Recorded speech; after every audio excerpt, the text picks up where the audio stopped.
Hey y'all, I'm Edmund. And I'm Heather. And this is All Positive Reviews.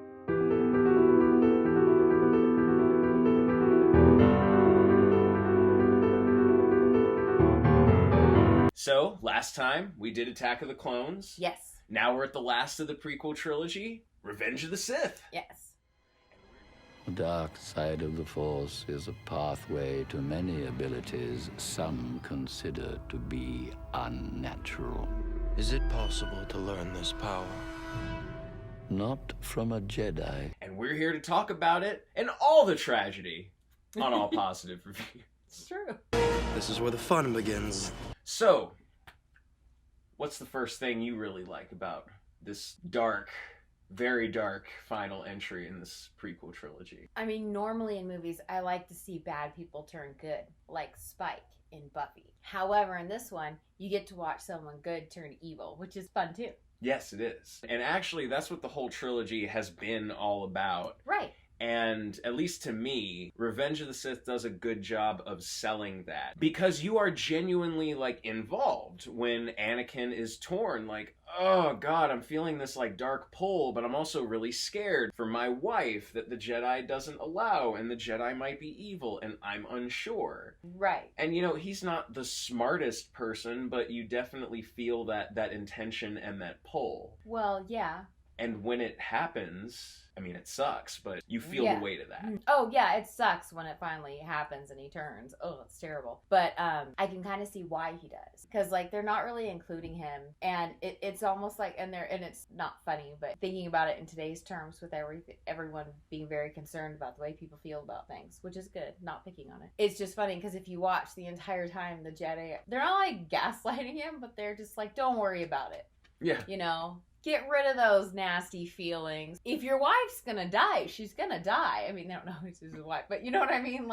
Yeah, if one of the themes of this whole thing is the fact that the Jedi kind of brought this on themselves because they couldn't see what was coming, this one's proof of that, because they're just we're gonna put you on the council, but no rank of master, and they don't share. You can tell they're all having little conversations in their head, and he's not involved. That's kind of just that just makes you feel excluded. Yeah, and that's just not nice. And they're even Obi-Wan's even bringing up the concern of wait, why are we having Anakin do all of this? And they don't care. They're nah, he's the one closest to him. We should keep pushing him into this. Yeah. Look what happened.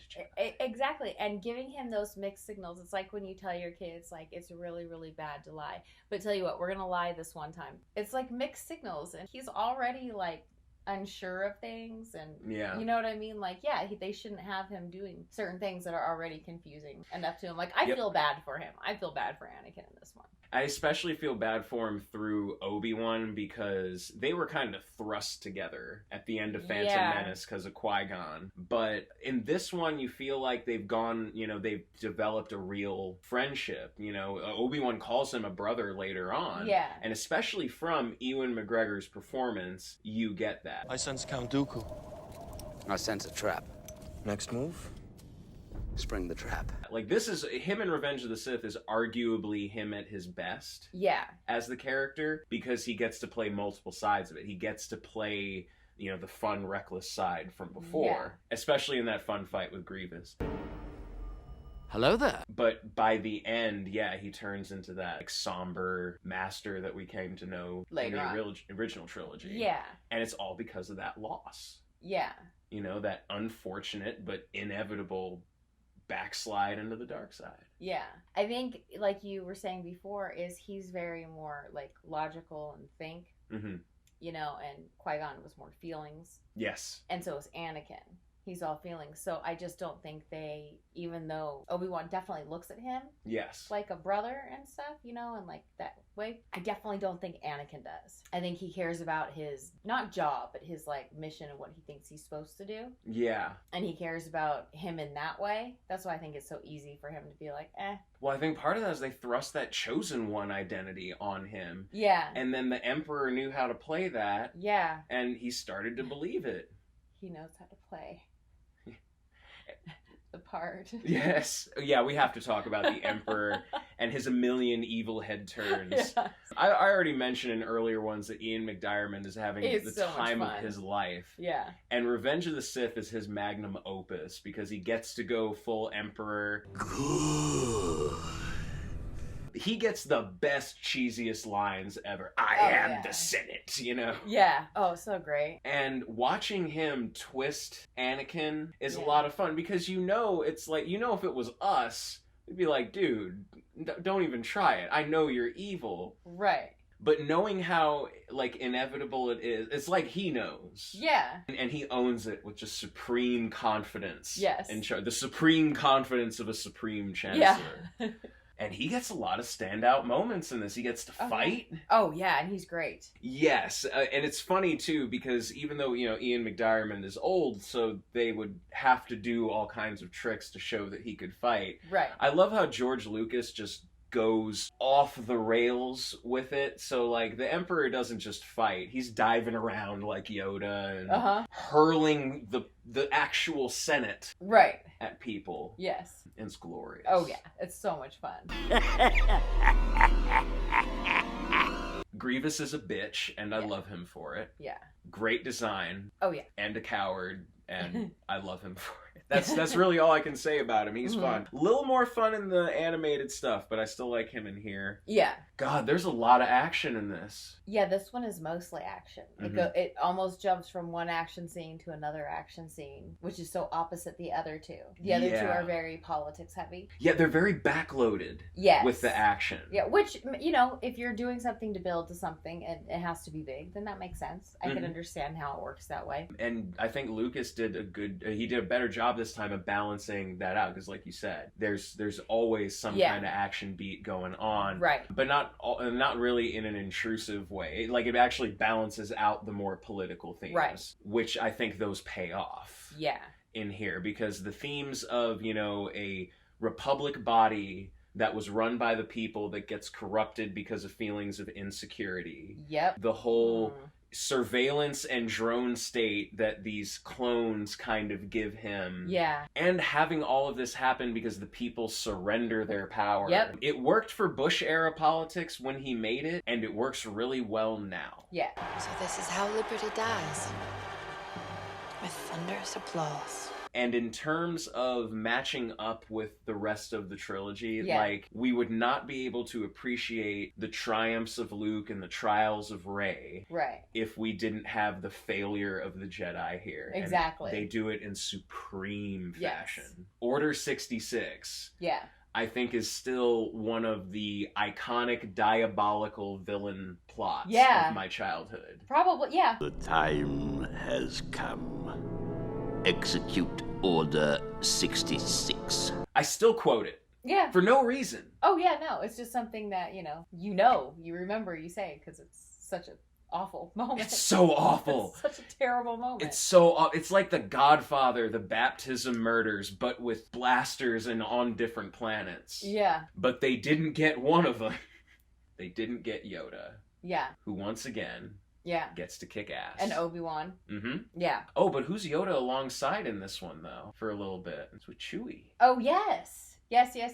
We get to see the Wookiees for the first time. Yeah. First time chronologically. This is when they first show up, and he's already old. I know. Chewie's already old. I know, I looked it up. He was 200 when Luke blew up the Death Star. Jeez. I know that there's a film. There's a spin-off film I want is like his like Star Wars from Chewbacca's perspective. Right? It might be a long movie. But the tragedy and the way they handle that and the themes is great. The action is really good. You said, Obi-Wan gets to kick ass. I love the ending. Oh, yes. 2 versus 2, Yoda versus the Emperor, and Obi-Wan versus really off the rails, and You will not take it from me! just very gone Anakin at that point. Yeah. But it's entertaining. It makes for a really good poster. Oh, no, it's a great poster. It's a great movie. I have a lot of fun with that one. Mm-hmm. And now we know what happened and why he's only half a person. hate you! No, it's true.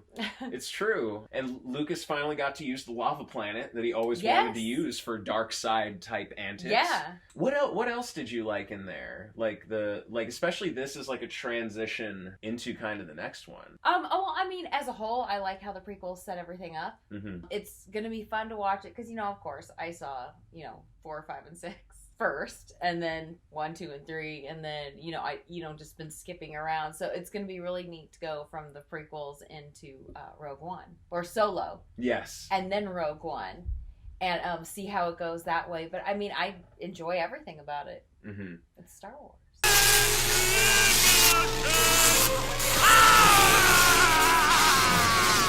I'll say this for me, that I think if you can only start strong or end strong, then end strong. Yes. And by that logic, like Revenge of the Sith, like really, it makes the prequels necessary because everything that he had been setting up in the other two gets paid off and does a good job of setting up the themes and the kind of rhyme that he always talked about. Again, it's like poetry, so if they rhyme, every stanza kind of rhymes with the last one.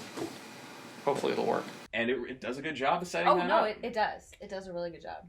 Going from the story of someone who is kidnapped into a destiny and find themselves corrupted by it. Right.